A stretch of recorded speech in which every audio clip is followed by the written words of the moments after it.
A pergunta que eu faço é: ministros do Supremo Tribunal Federal são cidadãos comuns? Ministros do Supremo Tribunal Federal têm CPF como eu tenho? Porque se a resposta for sim, é absurda a decisão do ministro Alexandre de Moraes, pelo alvedrio da sua caneta, barrar a ação de auditores fiscais da Receita Federal do Brasil. Eu tenho CPF, eu estou submetido à legislação nacional. Então, se o meu patrimônio apresentar alguma inconsistência, a Receita Federal, em algum momento, vai me fazer questionamentos. Mas se o patrimônio de um ministro do Supremo Tribunal Federal, ou de um familiar do ministro do Supremo Tribunal Federal, apresentar inconsistências, crescimento sem causa, esse ministro ou o parente desse ministro não está submetido à mesma legislação que eu estou?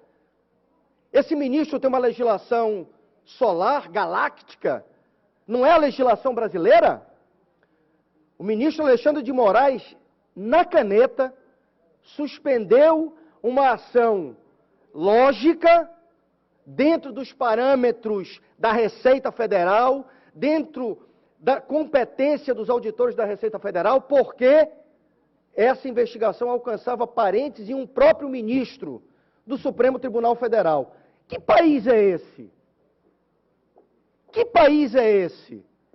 O ministro tem um CPF melhor que o meu? O parente do ministro tem um CPF melhor que o meu? Então eu quero aqui, para concluir, presidente, externar a minha solidariedade aos auditores da Receita Federal. Eu tenho amigos na Receita Federal. E nem por isso deixam de me fiscalizar quando necessário. Mas foi de um abuso, na minha opinião, foi exacerbada a decisão do ministro Alexandre de Moraes, que determinou, num inquérito interno do Supremo Tribunal Federal, a suspensão e a paralisação de todo e qualquer procedimento instaurado no âmbito da Receita que possa investigar ministros e os seus parentes. Esse não é o Brasil que eu defendo. Esse não é o Brasil que eu quero. O Brasil é um só, o Brasil é para todos, a lei é para todos, e se a Receita Federal tem indícios, dentro de um procedimento correto, dentro de um procedimento nos limites da legislação, e tem que investigar um parente do ministro do Supremo Tribunal Federal, o Supremo não vai deixar? Por quê?